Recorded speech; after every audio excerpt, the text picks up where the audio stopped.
We Will Rock You is a jukebox musical based on the songs of British rock band Queen with the book by Ben Elton. The musical tells the story of a group of Bohemians who struggle to restore the free exchange of thought in fashion and live music in a distant future where everyone dresses, thinks and acts the same.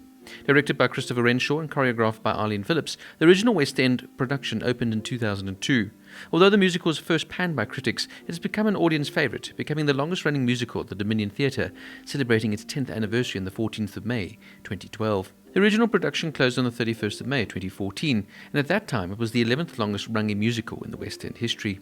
Numerous international and touring productions have followed, and We Will Rock You has been seen in 6 of the world's continents. On the 6th of December 2022, it was announced that We Will Rock You will return to the West End in June of 2023 for a 12-week run at the London Coliseum. According to Brian May, Queen's manager Jim Beach had spoken with the band about creating a jukebox musical with Queen's songs since the mid-1990s. Initially, the intent was to create a biographical story of Freddie Mercury. About this time, Robert De Niro's production company, Tribeca Productions, expressed interest in a Queen musical, but had found the original idea difficult to work with. In 2000, Ben Elton was approached to start talks with May and Taylor on the project. He suggested taking the musical down to a different path than initially imagined, creating an original story that would capture the spirit of much of their music. He worked closely with May and Taylor to incorporate Queen's songs into the story. Elton had also stated that he was part inspired by the computer-controlled dystopia of the 1999 science fiction film The Matrix.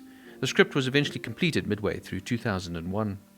Queen guitarist Brian May and drummer Roger Taylor often perform at premieres and special events.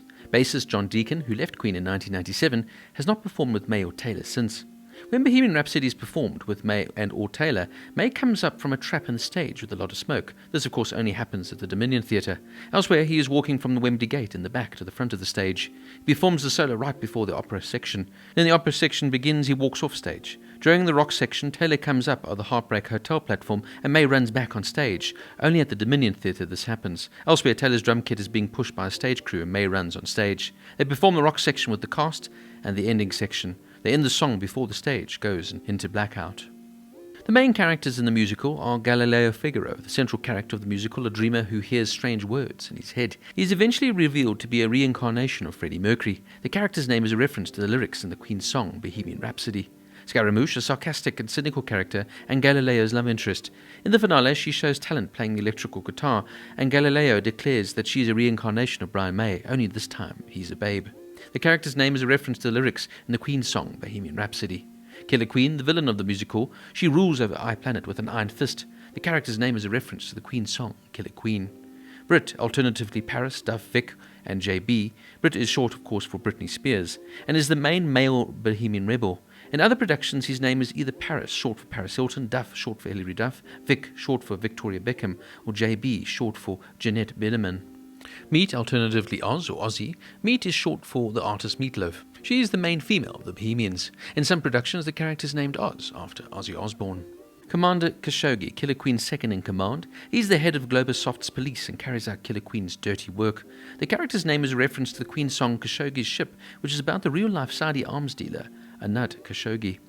Pop, alternatively Polo, Bap, DJ, Buddy or Cliff, an elderly librarian trying to figure out the exact date the music died. On the 3rd of February 1959, a plane crashed that killed Buddy Holly, Richie Valens, and the Big Bopper, which is often referred to as the day the music died. Pop, who in some productions has a crush on Scaramouche, is believed to be named after the creation of reality television talent shows. The example given varies depending on the productions, but includes Pop Stars, Pop Idol, X Factor, or the relevant regional variant. Probably named for Iggy Pop or simply a diminutive of grandfather. In the German production, his full name is Bap Nickdicken. The name refers to the German band Bap, Cologne dialect for papa or father, and the singer Wolfgang Nickdicken. In Brazilian production, the name is Toca Roll, a reference to Raul Seixas, and popular expression associated with him is taca roll or play roll, but this is also said during many rock concerts in Brazil, regardless of the singer. Now, I first saw this show back in 2006, and frankly I was blown away. Now look, the story is pretty weak here, to be frank with you, and maybe the love story here between Scaramouche and Galileo is a little bit rushed at times, but you don't go and watch this to watch a good story. You watch this purely for the phenomenal and fantastic Queen music that will never age nor die. The name of the show is apt because that is exactly what it does. It will rock you to its core. If you're a big Queen fan, this is one of those shows you will never want to miss, as just reliving some of these fantastic iconic songs is just worth the entrance fee alone.